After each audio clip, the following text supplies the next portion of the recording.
It'll take some time to find your heart and come back home. You could walk for miles, cross every river, and find you're not alone. 'Cause I'll be there.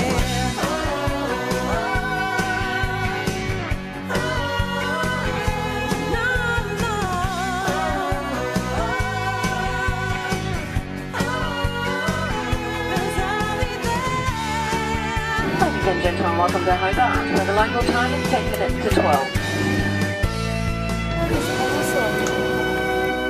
Hello, welcome to Tasmania. People say, you know, being a writer is a lonely thing. It's not, because you've got all these people in your head.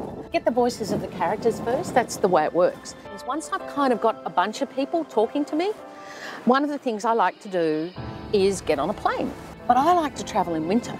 And the reason I like to do that is because it is a time of the year when there are less people around. So if I'm trying to cast myself into another time, then I get the chance to see an unpeopled landscape. That's what I get.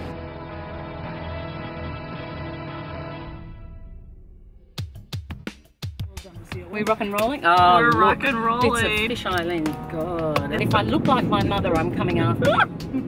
And I liked my mother. My mother, who lived in London, and that's where my father met her, had 3 novels published in London between the ages of 23 and 26. 2 out of the 3 of them were optioned by Hollywood studios. Holy cow! Oh yes, and they were never made because the war happened. Now, when did you first come to Tasmania? Oh, I came here from a little war zone when I was not quite 15. We lived in Cyprus, and my father, who was the Tasmanian connection, he was Tasmanian, he was a fighter pilot. And like so many young men of his generation at the age of 20, ran away to war and became a Spitfire pilot in England. And after the war, he survived, and that was great good luck. He says one of the things, or used to say one of the things that kept him alive in prisoner of war camp was the thought of this little island. So he decided he wanted to come back here.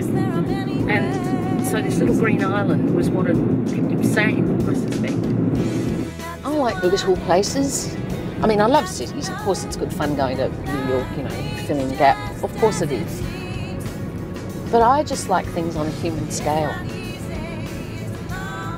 Australians always pop up in my books. They just pop up where the hell it is, you know, wherever it's set. So I don't know, you know, after this next book, which is the 7th, I don't know. I mean, some people talk about being able to write a book a year, and that probably means if it comes out every year, then they've actually written that book in 6 months. And now I'm just astonished by that. And I just can't do it. I wish I could, but I can't. I don't know, you did a TV show and a book at the same time. I suppose I did. That seems even harder. Oh, yes, but I kind of had no choice. So I found a way to make it work. I mean, it's a schizophrenic thing, isn't it, when you watch a television show, because you know very well that it's not real.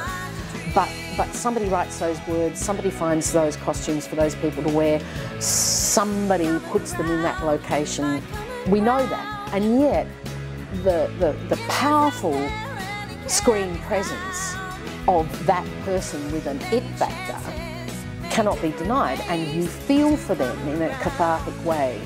You suffer with them, and in fact I think it's very good for you, because sometimes people can acknowledge sadness in their own lives through crying for or laughing with someone up on the screen where they haven't been able to release it for themselves. That's what I think is one of the things that happens. I don't think any of us believed that that character, Claire, would have left Rover's Run. So we decided that Claire would die. And we think, right, we're going to give her the best death anybody's ever had. And I was standing on the set when we did her last scene, which was the car hanging over the cliff. And it really was hanging over the cliff. It was in a quarry. And yes, people reacted with homicidal rage. And for a while I didn't go out. But, you know, seriously, it was big. And we tried to do it as realistically and as dramatically as we could.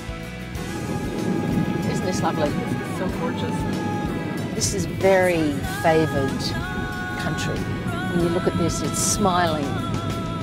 There are people down here who are amazing, you know? Such grace